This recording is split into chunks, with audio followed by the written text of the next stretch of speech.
والسلام على من لا نبي بعده وعلى آله وأصحابه والذين اتبعوهم بإحسان رضي الله عنهم ورضوا عنه.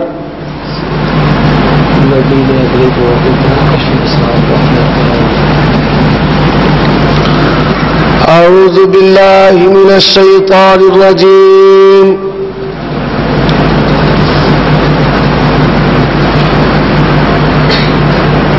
بسم الله الرحمن الرحيم. الحمد لله رب العالمين الرحمن الرحيم مالك يوم الدين إياك نعبد وإياك نستعين.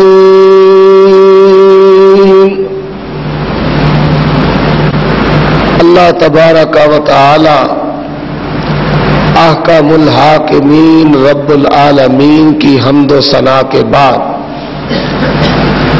نبیوں کے امام پاک بازوں کے سردار نبی آخر الزمان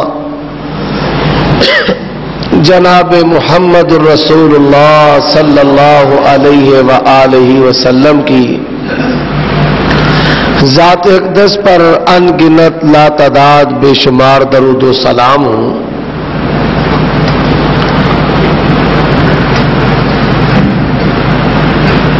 گزشتہ دنوں اسی علاقہ میں پاکستان کے قبر پرستوں نے توحید سیمینار کیا ہے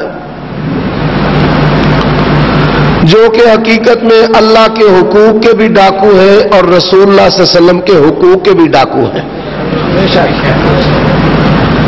اور ان کی توحید ایسی نرالی توحید ہے جو قبروں سے شروع ہوتی ہے اور قبروں پر ختم ہو جاتی ہے.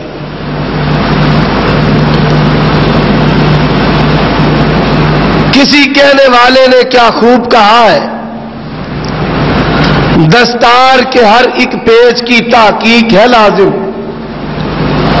ہر صاحب دستار معزز نہیں ہوتا، ہر صاحب دستار معزز نہیں ہوتا.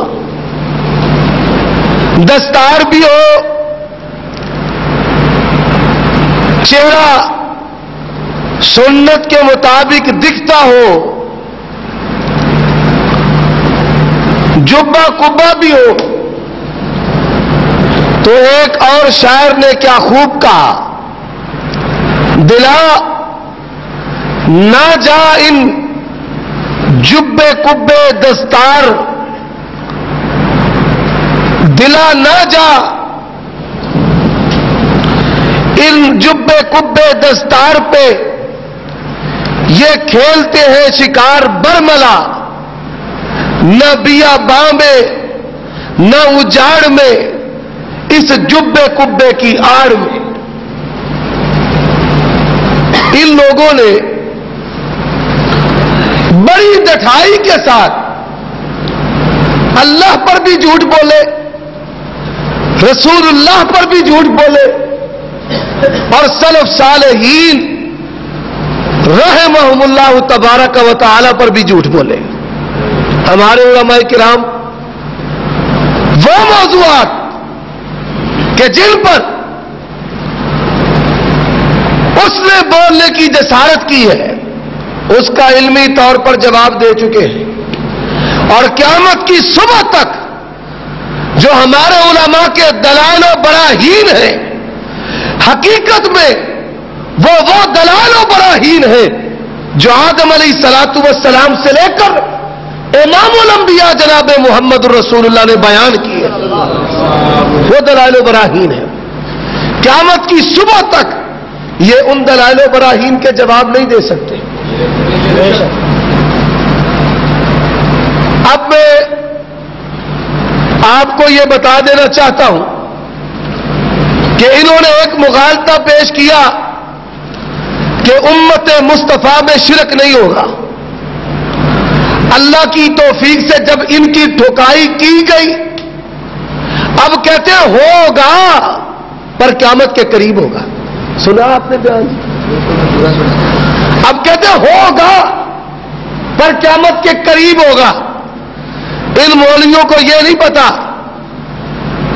کہ آثار قیامت رسول اللہ صلی اللہ علیہ وسلم کی وفات کے بعد شروع ہو گئے. اقترب للناس حسابهم وهم فی غفلۃ معرضون.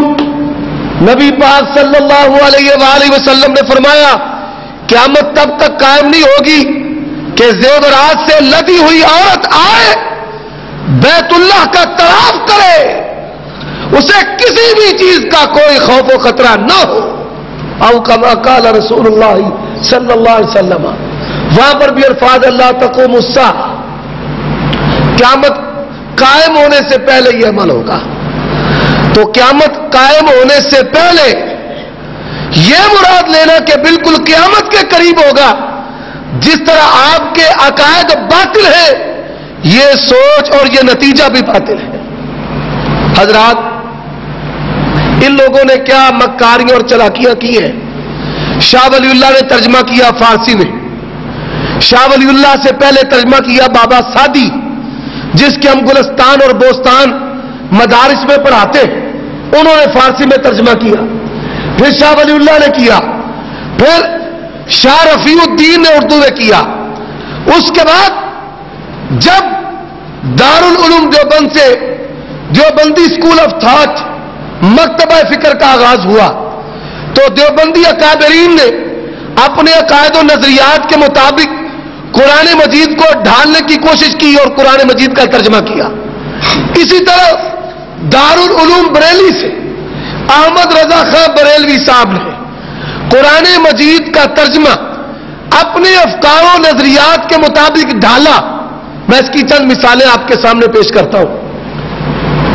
یہ کہتے ہیں وہ مشرک اس لیے کہ وہ بتوں کو پکارتے تھے، ہم تو ولیوں کو پکارتے ہیں، نبیوں کو پکارتے ہیں. بتوں کو پکارنے والا مشرک ہے، نبیوں کو اور ولیوں کو پکارنے والا مشرک نہیں ہے. اب انہوں نے کیا کیا؟ قرآن مجید کی وہ آیات کہ جن میں تدعون ادعو یہ الفاظ استعمال ہوئے کہ جس کا معنی پکارنا. ان الذین تدعون من دون اللہ عباد امثالکم. احمد رضا خان بریلوی نے ان تمام آیات کا معنی عبادت کیا ہے. عبادت سے کیا مراد؟ نماز. عبادت سے مراد صدقہ و خیرات. عبادت سے مراد حج. عبادت سے مراد روزہ.